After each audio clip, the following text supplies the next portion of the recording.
Hello students, now we discuss about the stars. Students, stars are the luminous heavenly bodies which always emit their light because inside the sun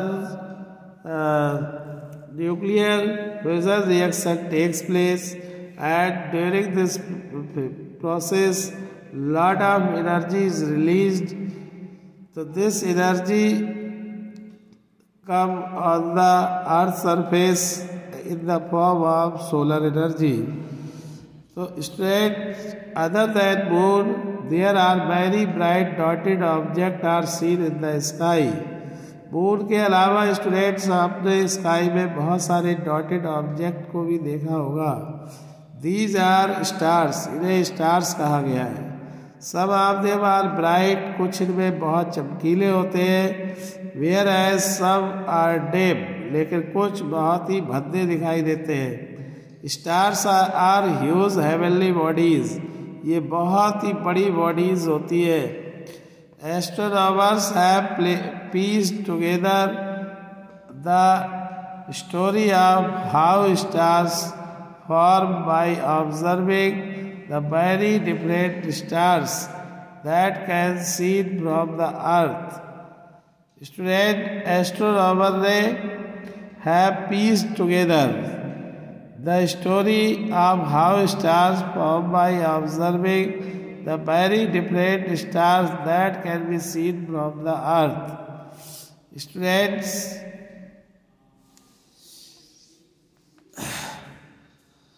the stars are celestial luminous bodies.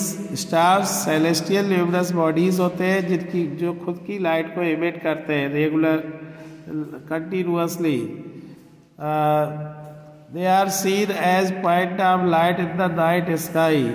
और ये night sky में students जो है जब हम रात में sky में देखते हैं तब इनकी लाइट हमें पॉइंट के रूप में दिखाई देती है. Do you know a stars birth place, क्या आप स्टार की बर्थ प्लेस को जानते हैं? New star form with in the vast cloud of gas. Student, new star जो बनते हैं तो गैस के बहुत बड़े बड़े क्लाउड्स और डस्ट, जब बहुत ज़्यादा गैसेस और डस्ट के क्लाउड्स जिसे हम नेबुला कहते हैं उनसे नया स्टार बनता है. Some nebula are bright and some are dark. कुछ नेबुला बहुत ही ब्राइट होते हैं, कुछ डार्क होते हैं. Dark nebula are made mostly of dust. Dark nebula जो है डस्ट से बने होते हैं. So they blot out the light of star behind them. They look like the dark patches of the starless sky. You can see most of the nebula through telescope or binocular. कुछ nebula को हम binocular और telescope से भी देख सकते हैं. Due to very high temperature 2 to 5 millions degree Celsius, और इनका स्टार्स का अंदर का टेम्परेचर बहुत ही ज़्यादा रहता है. लगभग 2 से 5 मिलियन तक इनका टेम्परेचर रहता है. Star shining and emit their own light. Stars अपने आप खुद चमकते हैं और अपनी लाइट खुद इमिट करते हैं. The light emitted by the star make them visible और शाइन. और उनके द्वारा जो लाइट इमिट होती है उसी वजह से वो विजिबल होते हैं और शाइन करते हैं. The following points are important to understand stars. यहाँ पर कुछ पॉइंट्स हैं जो स्टार्स को समझने के लिए काफ़ी कुछ इम्पोर्टेंट है. We can not see the star during day time. हम स्टार को दिन के समय नहीं देख सकते बिकॉज ऑफ ब्राइट सनलाइट, क्योंकि सन की लाइट बहुत ही ब्राइट होने की वजह से हम सन की लाइट की प्रेजेंस में दिन में स्टार्स को नहीं देख सकते. क्योंकि स्टार बहुत दूर होते हैं और उनकी लाइट अर्थ तक बहुत कम पहुंच पाती है, इसलिए वो हमें भद्दे दिखाई देते हैं। Stars are not permanent, stars जो होते हैं वो परमानेंट नहीं होते हैं। They are formed from gases, और ये गैसेस से बने होते हैं, mainly hydrogen, and end up as white dwarf और एज न्यूट्रॉन स्टार। और स्टूडेंट्स ये परमानेंट नहीं होते हैं, केवल हाइड्रोजन और end up as white dwarf as neutron star. Student star permanent नहीं होते, they are formed from gases, ये गैसेस से बने होते हैं like hydrogen.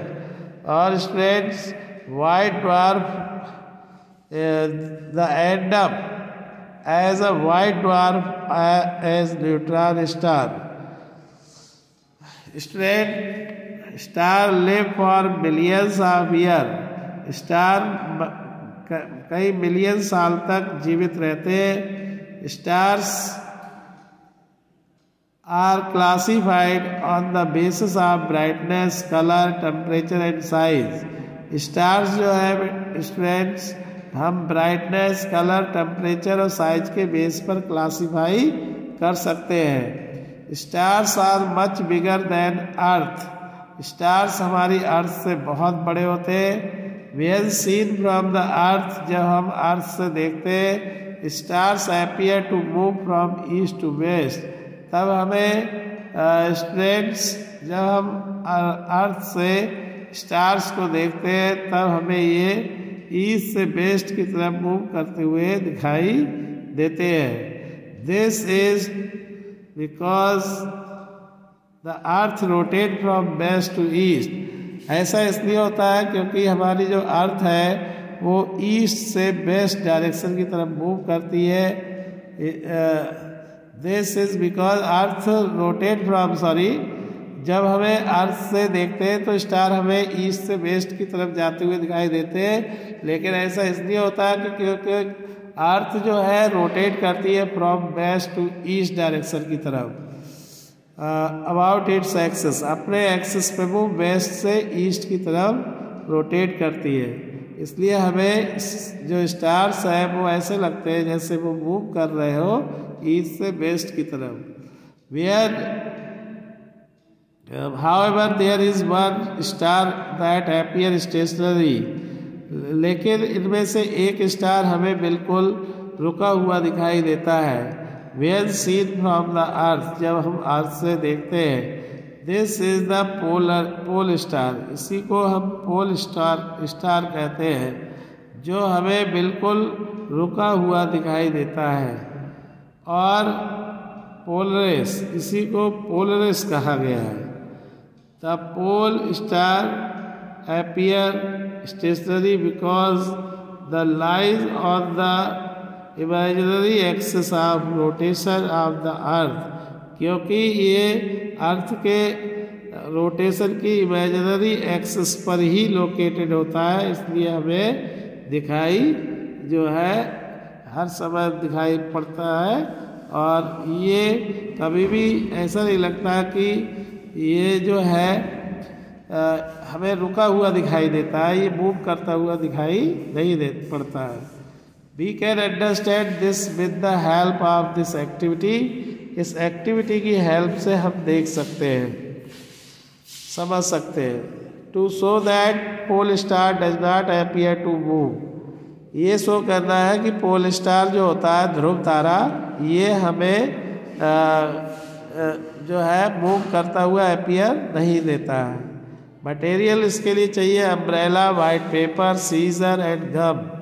Umbrella, white paper, scissor और गम की रिक्वायरमेंट है। सबसे पहले एक अम्ब्रेला लेते हैं, इसे ओपन करते हैं, with the help of scissor cut about 8-9 stars, और हम इसके साइडों में 8-9 स्टार को कट कर लेते हैं from white sheet of paper, और 1 star at position of the centre rod, और 1 स्टार हम इसके सेंटर रॉड की तरफ क्या कर देते हैं, बना देते हैं। Paste 1 star at the position of centre और सेंटर की तरफ एक हम स्टार को बांध देते हैं। स्प्रेड्स, तो बाकी सभी स्टार्स को साइड से हमने लगा दिए चारों तरफ, लेकिन एक स्टार को सेंटर में। अब क्या करेंगे वे students, after pasting the star, now hold it central rod in your hand, और सेंट्रल रॉड को अपने हैंड में पकड़ेंगे, स्लाइटली टिल्टेड और हल्का सा तिरछा कर लेंगे। अब रोटेट करेंगे इसे, observe the star on the umbrella. अब देखिए अम्ब्रेला पे आपको कुछ स्टार्स जो है दिखाई देंगे। व्हाट यू ऑब्जर्व, अब ये ऑब्जर्व करते हैं कि you observe that only one star at the position of central rod, केवल सेंट्रल रॉड की तरफ केवल एक ही स्टार होता है, जबकि बाकी सभी जो सेंट्रल स्टार वाला है वो केवल अपनी पोजीशन पे रहता है स्टेशनरी, लेकिन बाकी सब स्टार मूव करते हुए दिखाई देंगे। तो इन दिस में यू कैन अंडरस्टैंड कि pole star does not appear to move, pole star move करते हुए अपीयर नहीं होता है। If we assume central rod of umbrella as axis of earth, अगर हम मान लें कि अम्ब्रेला की जो सेंट्रल रॉड है वो अर्थ का एक्सिस है, और star at the central rod as pole star, और जो सेंट्रल रॉड पे प्रेजेंट स्टार है वो मान लेते पोल स्टार है। As we can not understand the reason behind the stationary position of pole star, और इस तरीके से हम समझ सकते हैं कि पोल स्टार की पोजीशन स्टेशनरी क्यों होती है, क्योंकि वो एक्सिस ऑफ अर्थ वाली लाइन में प्रेजेंट होता है, इसलिए हमें वो मूव करता हुआ दिखाई नहीं देता है। Thank you.